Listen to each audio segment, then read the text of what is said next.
had some different opinions about that. There were definitely shots out there that were nearly impossible for mid-handicappers like us. You've got a shot from down in a valley up to a perched green that's about the size of my thumbnail. You hit some great shots and you end up getting punished for them because they'll hit the green and roll off into a collection area where you have a really difficult shot back in. When you see the plaque at the beginning saying that any person would play a golf course, even on Mount Everest, if there was a flagpole on it and that golf doesn't have to be fair, you think, ooh, this is a bit intimidating. He's playing with my head before I even get on the first tee. But from the forward tees, they're under 5,000.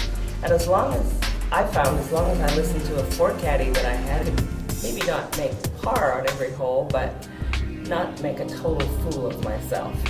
And I liked it. The front lawn in front of the beautiful Taggart Mansion, which now serves as the clubhouse, is a bronze statue of Pete Dye. We can't tell if he's smiling or grimacing, but before I took this trip, before I came on this golf organized trip to French Lick, I called Pete and Alice Dye. They're summer residents in Carmel, Indiana. And I said to Alice, look, we're going to have to play this golf course you and Pete designed. I heard it's going to beat my brains out. She said, no, Brian, that's not the case. Play the correct set of tees for your ability, and you'll have a good time. And what I found is if you take a conservative route and don't try to hit the heroic shots, you'll do just fine out there. I thought Pete was blowing smoke when he wrote media letter 4 or 5 years ago saying that this was the greatest inland site he'd ever worked on. But having played it, I put it in the pantheon of his very, very best designs. I think it's a really special creation. I shot below my handicap there. I don't know how it happened. I felt I hit some of the best shots of my life. Some of them ended up in great positions. Some of them still really challenging. So I think the key there is we played it from 6,100 yards. It would have been carnage from much further back.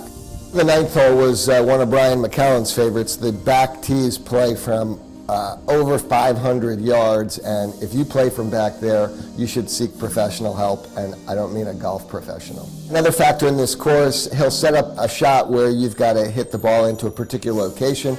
It might be difficult. You think, I'm just going to look for the bailout area. Well, there are no bailout areas. If you don't hit it where Pete has set it up for you to hit it, there's no telling where you're going to be. It might be in fescue, somewhere where you never find your ball again. The other interesting thing out there, this is a resort course. So most people are not going to play this course more than once or twice on vacation. It's not a members course where people have the time to learn how the holes play. So I found a couple of par fives in particular.